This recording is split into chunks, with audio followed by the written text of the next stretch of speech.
Alright, greetings from the super great Super 8 of Yuma, Arizona.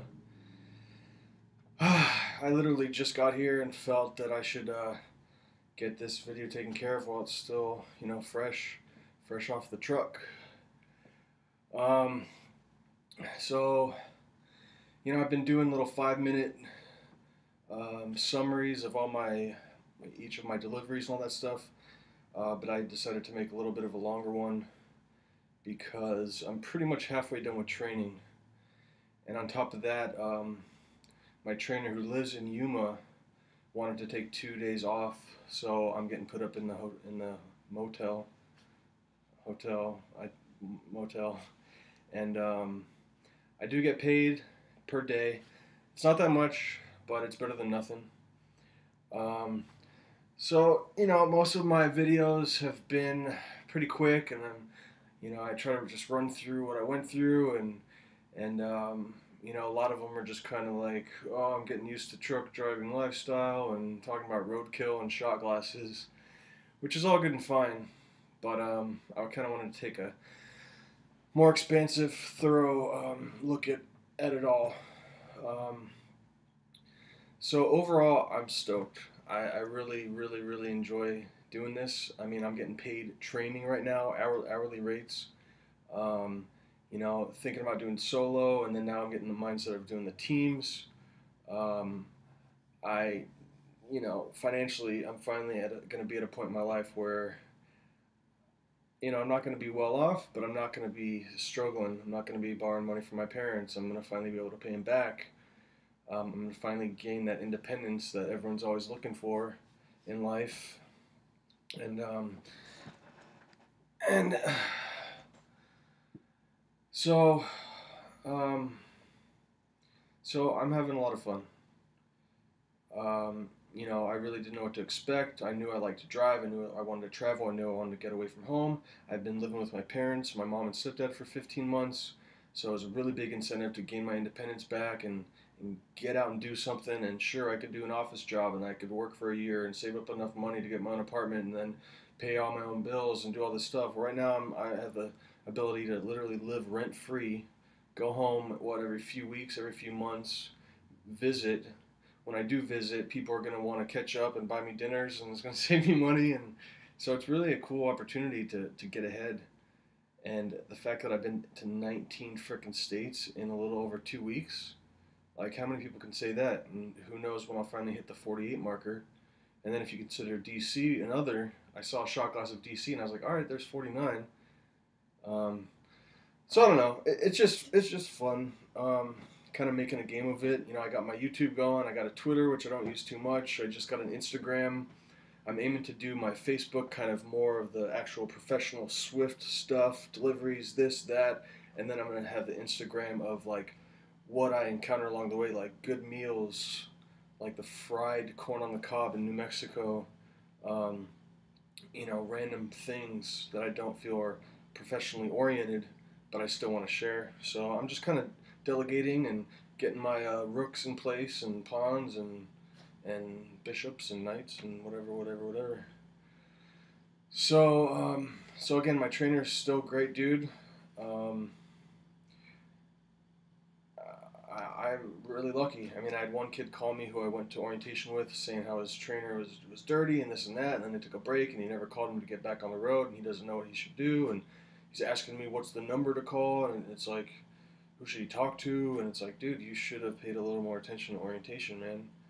And then Iman, the other kid who I plan on teaming with, he texted me yesterday. He's like, man, I'm not too happy about my first paycheck. I'm thinking about quitting. And I was like, our first paycheck was 2 days of orientation and 2 days on the road. Your second paycheck will be a full week on the road, blah, blah, blah, till you're done with training. And then you go to mileage pay.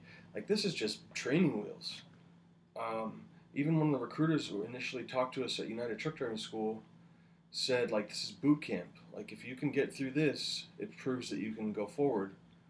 And I'm having a freaking hell of a time. I actually go to bed eager to wake up to drive again. Like, I've heard of other truckers that say that, like, they enjoy getting up and doing it. And, you can sit in the passenger seat and look out the window and do all that stuff, but when you're driving, you're just on it. You're on it. You're on it. And you know, to see the scenery, to see the terrain, you know, the ups and downs, and the, you know, I driving through Arizona into Fontana initially a few videos back. I finally got, you know, some ups and downs and some grades, and using the Jake brake, the engine brake, which slows down the engine. It's a retarder, they call it. And then I just drove through the night from western Arizona around Tucson down the 17 into Phoenix at night. Very, very, very scary. I was going like 45, 50. Trucks were passing me, and I was like, I'm not ready to take this on yet at that rate of speed. So that's the big one, you know. You see the runaway truck ramps, and that stuff happens. A family friend of mine who was a trucker said one time his brakes went out and he had to go through an intersection, and luckily God was with him and nothing happened. And so anyway, so that's a little bit of a base of it all. So I'm happy to be where I'm at. I'm happy to be in this hotel knowing that I'll be back on the road in 2 days, and I get to kind of decompress. The Chargers are playing tonight versus the Texans. It's the opening game. There's an Applebee's and a Buffalo Wild Wings, and so I'm going to call them both and see which one's closer, see which one's playing the game, go have a beer or 2 or 4 or 8 or get drunk. It doesn't matter, because with DOT you're not allowed to drink 12 hours before you drive, but with Swift it's 24, a whole day. So I'm not gonna go overboard, but I'm gonna definitely go back to being a person. You know, it's like military talks about civilian life, like, hey, I'm back in civilian life. So anyway, so let's start. Last time we stopped, we were coming from Jersey. It was really cool, you know, briefly getting through some of the states because they're all so close, and then we made our way back from New Jersey into western Pennsylvania, called Warminster, and the turnpike. Oh man, our GPS like wasn't working quick enough, and we had this one turn where I was like, turn? Should I turn? Should I turn? And like, right as I was getting off, he's like, no, stay on. And we ended up getting rerouted through a neighborhood, literally neighborhood. We had to frickin' take this turn, like a frickin', or to be a 220-degree turn. We got stuck. My trainer told me to stop, and all the cars were all stopped, and all of a sudden I'm that guy looking like an incompetent fool, you know, and you just got to give yourself the benefit of, hey, I'm new. I remember the first security guard girl that I went through to pick up a delivery. She was kind of, driver code? What's that? Driver code! Like, give me attitude, and I finally was just like, sorry, it's my first day. Like, you just got to realize some people are just at different points. Blah, blah, blah. So we finally get things figured out. Another thing was, I actually started taking notes of certain things because, like I said, some of my other videos were just like, so first things was when we picked up our load, I actually had driven through Midland, Texas, which is where my mom is from, born and raised. She was a young child, and so I wanted to get her something. So I had my trainer, hey, I gotta pee, and so I used it as an excuse to pull over and go to a truck stop, and all they had was a postcard. And the girls were looking for stuff. I asked them, anything with Midland on it? Anything with Midland on it? And all I had was a postcard. So they were all really nice about it. And then after, it was 25 cents. And finally I got up to the counter. I was like, you happen to have 25 pennies in that, you know, leave a penny, take a penny thing? She's like, oh yeah, sure, we got it. So I got the postcard for free. And I didn't necessarily know where I'd be sending it from because no one sells stamps, blah, blah, blah, blah, blah, blah. And so when we were at that pickup in Pennsylvania, I figured I'd go in and ask the, what are they called? The, can't even think of it right now. The people who you check in with to get your delivery going, bill of lading and all that stuff. You know, and So right when I walk up to the window and it's this dude, and usually it's a woman from past experience. Well, not exactly, but so this guy, he's kind of busy on the computer, like leaning over, standing up, and excuse me, and he's like, "What's up, man?" Or however he said it, and I was like, I was like, "I'm with the Swift truck in the dock." And he's like, "What Swift truck?" And I was like, "The Swift truck." He's like, "I don't have a Swift truck here." He's like, "What are you talking about?" I was like, "Well, we're parked here." And he's like, "What?" He's like, "Well, what's your question?" And I was like, "Apparently, I don't have one." And I walked out because I wasn't going to leave my mom's postcard in the hands of that guy. So anyway, you know what I'm saying? It's one of those scenarios where it's not you, it's me. Or no, it's not me, it's you. I did nothing wrong. This guy obviously didn't have his stuff together. We had an appointment. We had our delivery being loaded at the time he's telling me we shouldn't even be there. So it didn't make sense. So that was the first initial thing where I was just like, all right, East Coast people, man. Um, then we kind of make our way down. First of all, I think I mentioned before, I really like Tennessee. Like I really, really, really, really like Tennessee. Um, and we got off to use the restroom, and then on the way back, there was the sign to keep going west, and I took the road before it, not after it, and it was foggy and all this stuff, and it started getting smaller and smaller and smaller, and I realized I went the wrong way. I ended up having to back up and back up and back up. My trainer finally wakes up, and you know, it wasn't a big deal. We weren't far off, but I ended up having to pull into, there was an actual trucking company like terminal, so we pulled in and had enough room, pulled around, and got back on the road. So that was the first time I went kind of the wrong way on the trip. I did pick up a T-shirt, which isn't a big deal. I know I've been getting all these shot glasses and all this jazz, but I thought it was dope because they had this deer one, and I wanted the deer one, but it was medium, and I used to be medium, but unfortunately living at home the past 15 months, eating my mother's good food and chilling out and vegging out, not doing crap in my life, I gained like 20 plus pounds. It's all good. Everyone said I was too skinny before, but anyway, so they had no larges on the floor at all in any way, and then kind of conversing with the cute little girl behind the counter with her little Tennessee accent, and then finally she's like, "Hold on," and she goes and grabs this box under the counter and pulls it out, and there's like 4 in there, and there was only 1 large, and instead of a deer, I got the bear, which I think is pretty freaking dope. Again, no big deal, but I like Tennessee enough to really enjoy it, or to embrace spending a little bit more. The other state I've really been digging is New Mexico. I've driven through there plenty of times. I had a late great grandmother who lived there, and always epic clouds, epic sunrise, sunsets, and so New Mexico and Tennessee so far my top picks. What else? You know, and then we get back going through Texas, and I start recognizing things because my trainer is always talking about, oh yeah, this truck stops off this exit and this off that and that and that and that and that and that. He knows the whole country. He's been doing it for 22 years, and so I'm finally starting to recognize,